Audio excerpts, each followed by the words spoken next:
DL5D. Command O, open 5D. DL5D. This is Dorothea.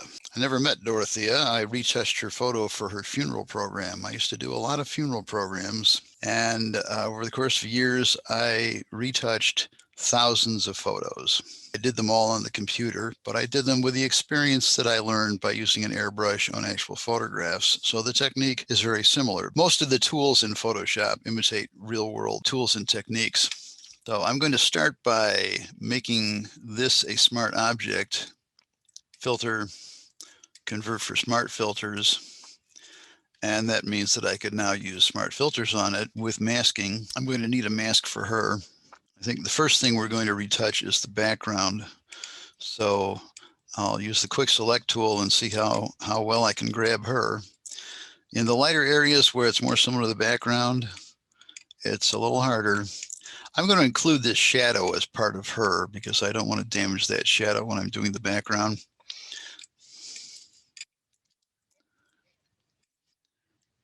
An ornate earring that matches her necklace. A little hard to tell exactly what's going on the right side because that crack in the paper runs right through there.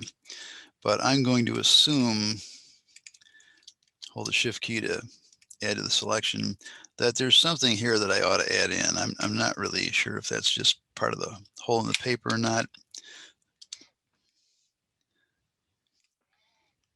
And this looks like a little bit of hair curling out behind her. Perhaps that's it. Usually I end up adding a little more hair there because I'm really not sure what's happening on that crack. Okay, let's take a closer look and see how accurate I've picked everything here with my quick select. I think there's a little more going on here with this decorative earring. And I've lost some pearls here. Again, holding the shift key, and I'm just freehand drawing with the lasso tool, Alt. So just put a little point on that pearl, which doesn't seem quite right. Okay, over here, hold the shift key to add, and her dress goes down here. And again, I don't have to complete that. I can just make a partial path and it'll snap across it. Command Z, undo.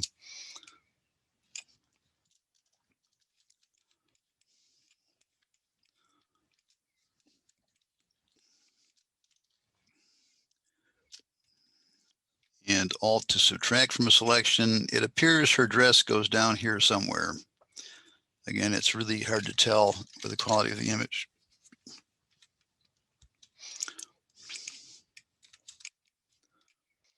Lasso tool.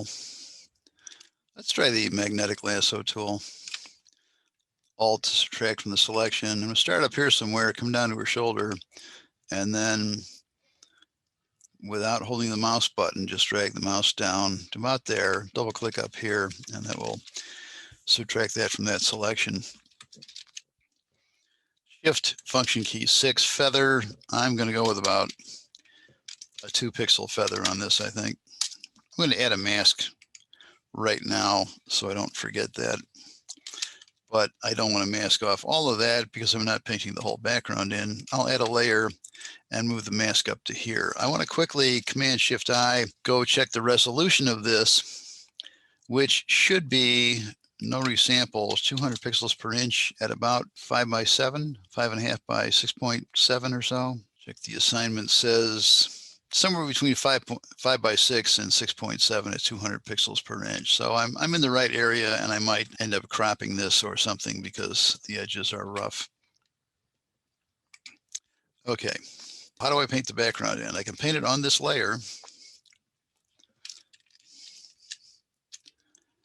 And I want to sample those colors. I'm going to take my eyedropper and sample what looks like the brightest part of the background.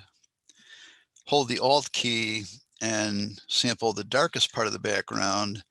And you'll see that that gave me a foreground and background color. And I'll try to remember to call this the backdrop because right now we have no background layer. So I'm going to repaint the backdrop. Okay, so this is, she is masked out.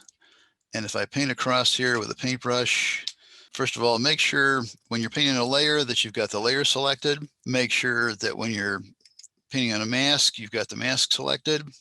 And make sure when you're going to paint a background and you have a mask, that the mask is for the background. So I'm going to Command I, invert the color on that mask so that I'm painting on the background, not on her. Okay, I'm going to go a little smaller on my brush. I'm going to zoom out a little because I need room to move here. Because as I mentioned on the other project, I do this pretty much the same way I would do it if I was painting with gouache on a photograph. And that would be that I'm going to invert these and start with the background color. And I would, in a broad sweeping motion, start off and not let go of the mouse until I'm off the other side, and then flip those. And I could do the same thing coming back the other way until I get something that looks approximately like the original background. And how do I know if that's close to the original background? Well, I can turn this off and turn it on. It's similar. I think I might have to take my dark and reduce the size of this brush a bit, possibly sharpen the edge of it a little bit, because it looks like, oh, it doesn't come in that hard. Let's see. Close. That's close to that. I just need to come back with my lighter color. And again, a soft brush here. And just going to soften that a bit. Close.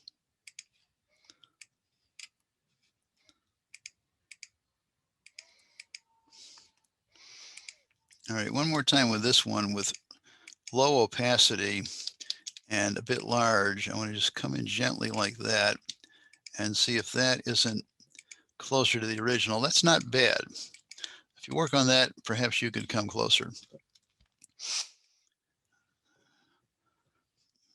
I could also use an elliptical guide, and one way to do this is using vector objects. You can actually put vector objects into a Photoshop file, and vector objects, because they are just vector data, they don't really add much to the file size. I'm going to add another layer and drag an ellipse and try to get an ellipse that looks like what would actually be a parabola, the curve of the spotlight on the backdrop.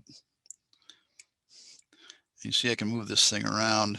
Command click on that shape, and that gives me a selection. Turn that off, go back to here and add a feather, shift function key 6 of maybe 45 pixels. And then when I paint with that, I've got a guide. Oops, Command Shift I, invert that selection.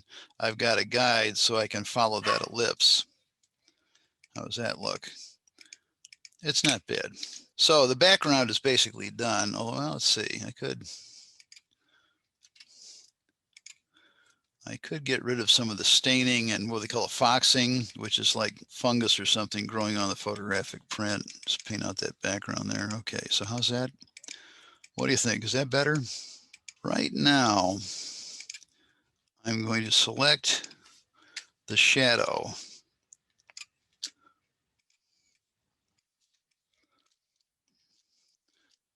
And it just might extend that down here.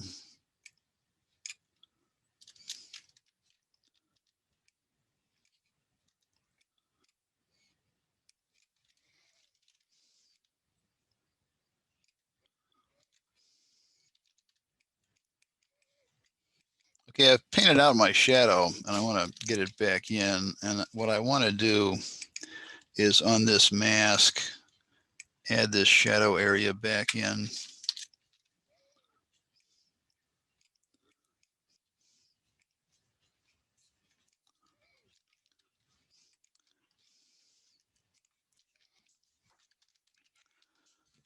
Control delete gives me my background color. That's control backspace on the PC, control delete, the delete that is part of the keyboard, not the separate one over by the page up and page down. And to make sure I get a soft edge on that, I'm going to shift function key 6. Give this about a 7-pixel feather. And on the mask with the black brush, just in the area of the shadow,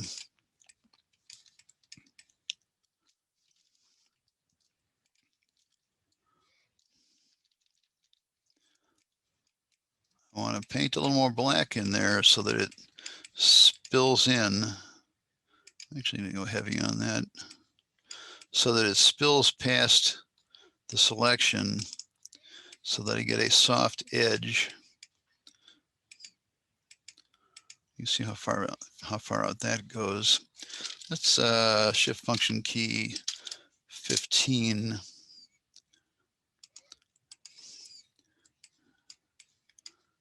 And then paint black on that mask and let that spill out a ways.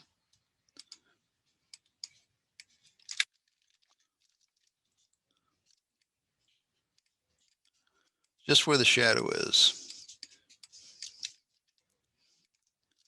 Take a small brush and just fix this area right here.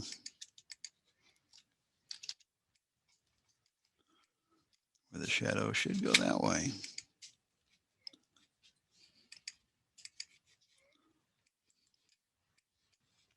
So that's the background. I think I probably could have command click on that, command shift I, invert the selection. Turn that off. Command shift I, invert the selection again. I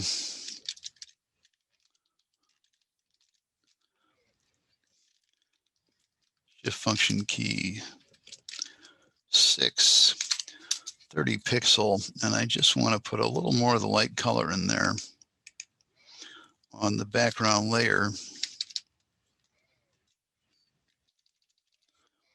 And low opacity.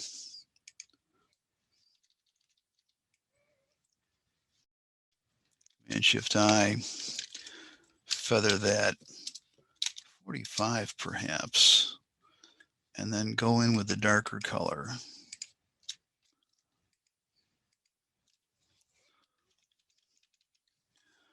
At low opacity.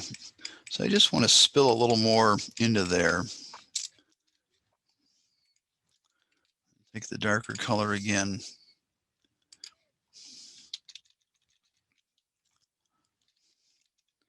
And come into there again.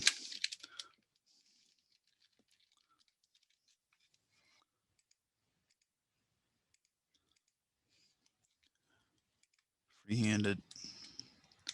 Just need to bring this curve back up a little. Okay. Now, I'd like to show you a trick.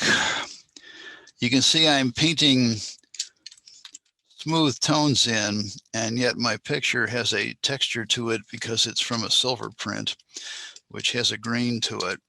I can simulate that grain,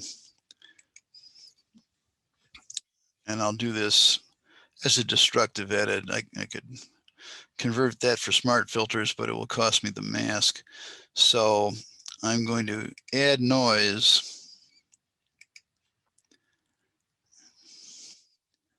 And if I look in this area right here, I'm adding 5% noise as uniform color. Gaussian kind of gives me color speckles. I can go monochromatic, and that would help. Let's go right about here.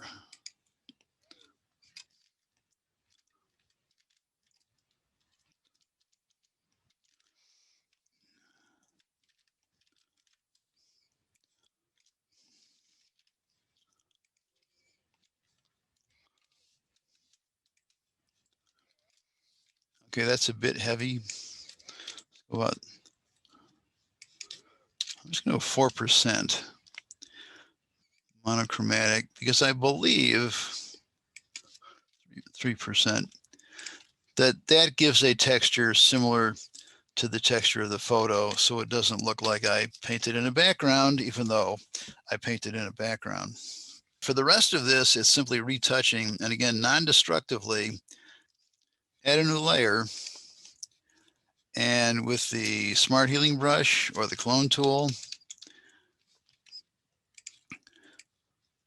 fix whatever is wrong with the remaining part of the image. I wouldn't use dust and scratches here because filter, noise, dust and scratches. Anything I can do here to fix dust and scratches is going to cost me detail in her face. Her eyes are going to get dull. Her teeth won't sparkle. Her nose is going to start to lose its shadow.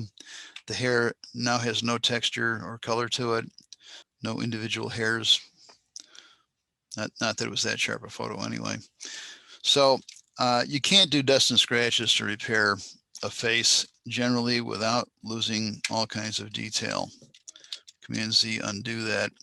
So this is a spot healing brush and cloning. And if you use a paintbrush on this, you're going to have to do something to add texture back into it, such as the noise I added over here. Hopefully you can do it mostly with a spot healing brush or the clone tool. Like there's a spot there. There's kind of a stain line through here. And you have to be careful. I've seen people retouch this area in a way that ends up making it look like her face has an angle right there and this side goes down and this goes across. So you have to be careful that you're not changing the shape of someone's face.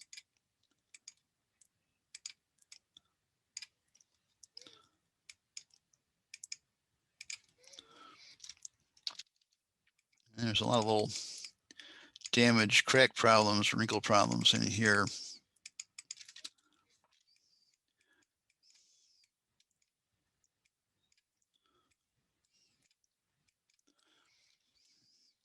Okay, this right here, either try to paint that in, or you can take the clone tool and try to clone some of this stuff and hopefully get something that looks like it belongs there. Now, if I've gone a little too far into her face, I can take my eraser and just erase the part where I overlapped the cheek.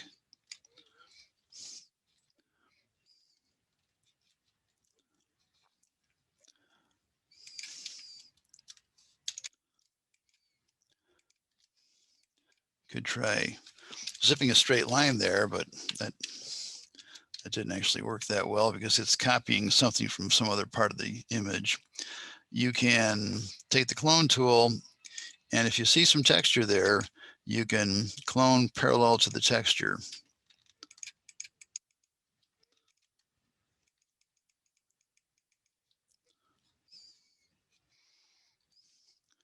Right in here, I can sort of match up those highlights in her hair. That kind of missed.